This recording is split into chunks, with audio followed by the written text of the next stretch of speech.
And in this moment, all of my spirituality came to a head. And I needed to make a decision. Was I going to side with the church, or would I side with the love that I had for my girlfriends and leave the church behind?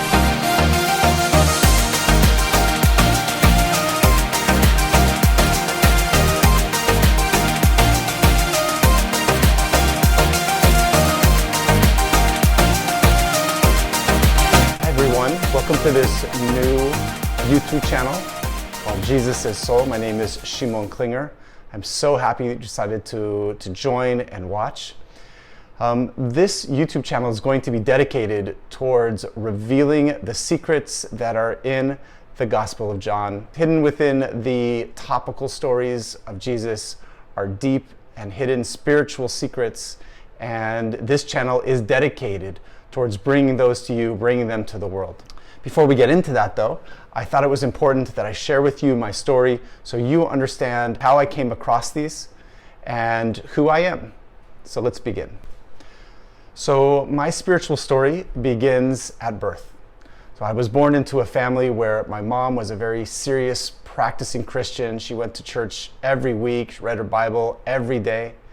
And my dad was, I guess, an atheist, or an agnostic at the very least. This imbalance was the spiritual situation into which I was born. So of course I was born into the church and was expected to go to church along with my mom every Sunday. And yet when I got into church, I never felt totally comfortable. Don't get me wrong, a part of me definitely absorbed and could feel the authentic teachings of Jesus while I was there, but I also just never felt comfortable in my own skin. And the reason why that was is because even like at age 6, 7, I would look around at the other people at the church. I would compare myself to them. And they all looked so happy. They looked so connected to Jesus. You know, they professed loving Jesus.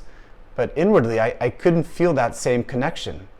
It seemed as if I would never be able to love Jesus in the way that I was supposed to. I just didn't feel it. Now, of course, when I grew older, I understood that some people, at least, put on a facade when they walk into church, and they portray themselves to be maybe happier, maybe more connected to Jesus than they really are. But at the time, I didn't know or understand that. I just compared myself, and I felt as if I fell far short compared to who they portrayed themselves to be. So my dad's lack of faith also contributed to my spiritual development. Growing up in a family where my mom was ultra Christian and my dad being an atheist, this also created some doubts about what was really true and what was really not true. So even though my dad was not a practicing Christian, he would still accompany the family to church on Sundays. And, you know, even as a child, I could sense that there was an awkwardness within the family. With this is a good metaphor for what was growing within me. On one hand, again, while I was in church and growing up, I definitely tasted the power of the teachings of Jesus, and yet the other side of me continually grew in my awkwardness and my doubt about whether or not I really fit in there. So when I got into college, that is where I was truly born spiritually. So my freshman year, my roommate was someone who was also a Christian, and he was very involved in Young Life, which ministers to high school students. And he invited me to become a leader as he was becoming a leader, and without thinking about it too much, I decided to do that. So I went through the leadership program, which was relatively involved, but as I went through that program, I never really felt comfortable, and I began to have some sort of existential questions. Most specifically, I began to ask myself, how much of the Christian dogma did I really believe? I really was not sure. And even more so, if I didn't really truly believe, then how could I be a leader to anyone? So at the end of that process, I was faced with a pretty major decision, and I thought about it for a little bit, and I just decided that I was not in a place where I could really lead anyone. So I decided to forego leadership. But in doing that, I also made the decision that I wanted to experience what secular life was really about. You know, growing up in the church, I didn't party. I didn't really experience anything except what was involved in that church. And I wanted to see, I was curious, what was life like outside of it? That's what I did. So I sort of put my Christian faith on the side. I certainly didn't abandon it. My junior year, things really changed when I studied abroad in England. So to understand why that year in England was so powerful, we have to understand who I was when I arrived on the shores of England. I had grown up under some pretty heavy expectations of my family, my parents. My dad especially was pretty intense, and I did not have any freedom of expression. I was not allowed to be who I truly was, and was expected to be a good kid, was expected to get good grades, was expected to run cross country. But I didn't do these things authentically. I was pretty much a puppet.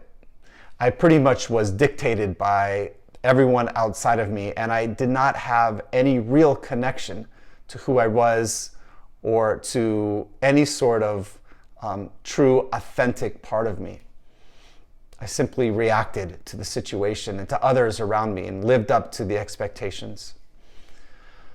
The reason why this is important is because when I got to England, for the very first time in my life, because I was literally thousands of miles away from my parents and whatever expectations they had, for the very first time I was able to live the way that I wanted to. I was able to be my authentic being. And this was really powerful.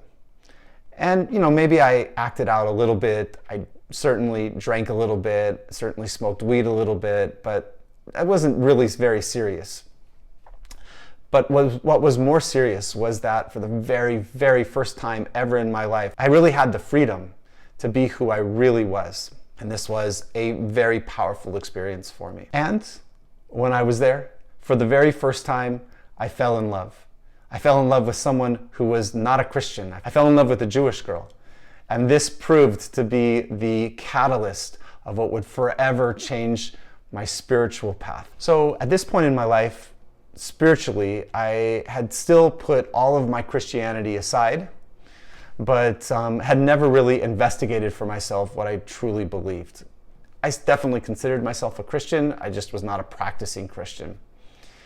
And so when I got into a relationship with someone who was not a Christian, someone who was Jewish, we went an entire year without discussing this very big difference. And when we finally did discuss it, the conversation that we had was a very explosive relationship. And that particular discussion for me changed everything.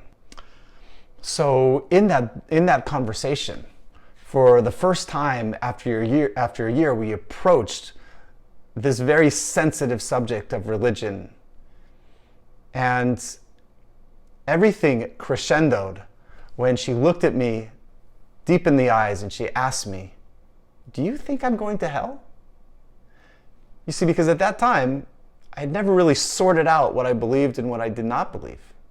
So when she asked me that question, I was completely torn, because I knew and I loved her. I knew that how could any God condemn someone like her? But because I had never sorted through all of the dogma and doctrines of the church, all that dogma was yelling at me in my ear, "Yes, you are damned." It was a very tense moment. And in that moment, she was expecting an answer, but I didn't have a simple answer. And in this moment, all of my spirituality in a moment came to a head. And I needed to make a decision. Was I going to side with the church, even though I didn't really know what I believed? And if I sided with the church, I knew that I would lose the relationship. Or would I side with the love that I had for my girlfriend But I knew if I sided with her, that I would need to abandon all of the dogma, my Christian upbringing, and leave the church behind. And so in that moment, under great stress and duress, I made a prayer. I said, God, I don't even know if you exist. But if you exist, you're going to have to prove it to me. And with that prayer, I abandoned all of the church and the teachings of Jesus. I left them behind. I looked at her in the eyes. I said, no, I don't think you're going to hell. But that decision had a ripple effect in my life. Leaving the teachings and leaving the church behind had a much greater effect than I could possibly have imagined. For the very first time, the next morning, I woke up feeling depressed. And that depressed stayed with me for years. And how I fell into a very deep pit, emotionally and spiritually, how I rose, will be the story of part 2 in this series. So thank you very much for watching. This concludes part 1 in this 4-part series. The next episode, we will look into my descent into depression, my descent into madness, how I lost my mind, and what I experienced when I saw the other side. If you like what you saw, please hit the subscribe button, hit the like button. It helps. Thank you very much for watching. Hope to see you in the next video.